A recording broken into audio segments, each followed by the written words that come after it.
Hello friends, को कुछ बताने वाला हूँ अपनी जर्नी से रिलेटेड।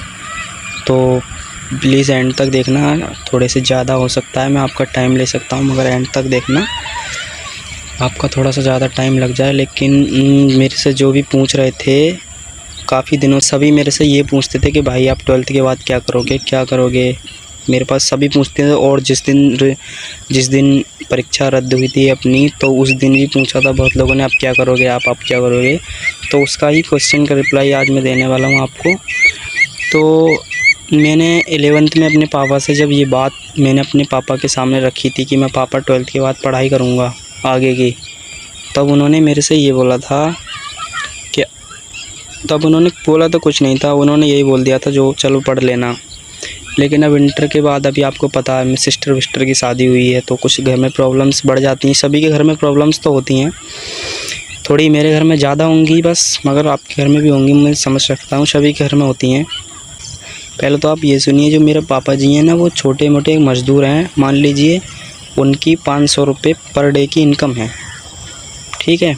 और उनका भी काम लगातार नहीं चलता है, कभी कभी चलता है। और मेरे घर में और तो कोई है नहीं कमाने वाला। हम बचपन से पढ़ते आ रहे थे, तीनों बहन भाई। सिस्टर की शादी हो गई, मेरा छोटा भाई बचा है, हम सभी पढ़ रहे थे।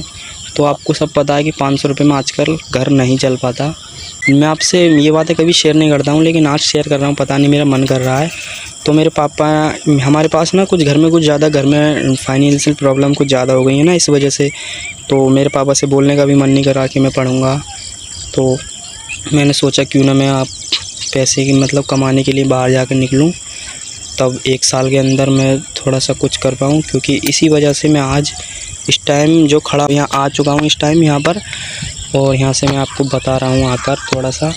तो मैं यहाँ पर काम करने के लिए आया हूँ ग्रेटर नोएडा में। और मैं 1 साल लगातार यहाँ पर काम करूँगा। 1 साल मुझे अपनी स्टडी ऑफ करनी पड़ेगी। मैंने बहुत कोशिश कर ली। कुछ लोग ये बोलेंगे कि भाई आप स्टडी भी करते रहते, काम भी करते रहते, लेकिन सर से मैंने एडवाइस ली थी। सबसे एडवाइस लेकर ही मैं यहाँ आया हूँ। मैं आपसे कभी शेयर नहीं की बात। कुछ लोग तो ऐसे होते हैं ना, तो कुछ लोग बोलते हैं पता नहीं क्या शेयर कर रहे हैं, लेकिन मैंने अब बता दिया। आज जिसको जो सोचना है वह सोचो। तो मैंने आपसे शेयर कर दी, तो इसलिए मैं यहाँ पर आया हूँ। आप देख सकते हो ये नोएडा में है, ये यमुना के किनारे। और मेरे साथ एक कुलदीप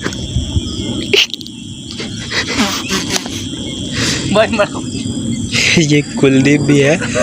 ये जोकर आपको पता होगा, मेरे फ्रेंड से, पता नहीं यहाँ पर आकर ये शैतानी करनी शुरू कर दिया है। यहाँ से गिर गया नीचे को। तो ये भी मेरे साथ काम करने आया है। तो कहने का मतलब ये है कि हम 1 साल तक काम करूँगा। घर की प्रॉब्लम सॉल्व हो जाएगी, क्योंकि हमारे घर की प्रॉब्लम कुछ ज़्यादा है। मेरे पापा 500 रुपये रोज़ डेली कमाते हैं, तो इससे घर का कुछ नहीं हो पाता, इसलिए लोगों से ही लेना पड़ता है। तो उस वजह से स्टडी में जो आगे को खर्चा आएगा, उसके मेरे पापा भुगतान नहीं कर पाएंगे, इसलिए मुझे बाहर निकलना पड़ा 1 या 2 साल के लिए। अभी से छोटी सी उम्र में अभी तक तो खैर, कल से पहले तो बैग टांगा था कंधों पर, लेकिन अब ज़िंदगी का बोझ कंधों पर आ चुका है। हाँ, हमें अभी छोटी सी उम्र में हाई स्कूल के बाद भी मुझे निकलना पड़ा था, जब भी प्रॉब्लम्स आई थी, जब मैं हिमाचल गया था। लेकिन अब मैं ज़्यादा दूर नहीं आया हूँ, नोएडा में ही हूँ। और ये पीछे यहाँ पर ये टोटल ग्रेटर नोएडा इस सेक्टर 150 है।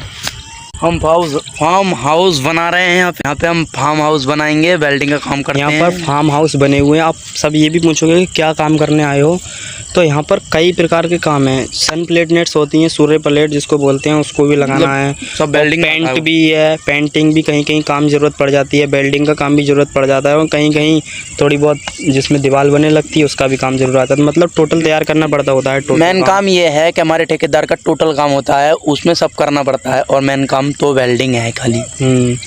और ये भी है। और इनकम भी मैं बता देता हूँ, क्योंकि आप क्वेश्चन में ऐसा सब कुछ बता दूंगा, ताकि आपको पूछना ना पड़े कुछ। मेरे यहाँ पर जो है 12,000 रुपये मिलेंगे हमको। और रूम उसका रहेगा जो हमको बुला के लेकर आए हैं ठेकेदार। और खाना पीना अपना करना है, खाना पीना अपना करना है। हमने पहले वायर प्लान भाई साहब 1 मिनट कुछ खाने के लिए फेंक। ये रात का वक्त है, इस टाइम मैंने आपको अभी सब कुछ अपने बारे में शेयर कर दिया। और हम सो रहे हैं। देखिए बहुत बड़ा जंगल है, यहाँ पर कोई नहीं है। और हम ईंटों पे चढ़ के सो रहे हैं। ये कुलदीप भाई है। और देखो सोने के लिए क्या है पता नहीं क्या चीज़ है, और हम ईंटों पर सो रहे हैं इस टाइम पर। और ये ग्रेटर नोएडा है सारा कुछ, और हम जंगल में पड़े हैं।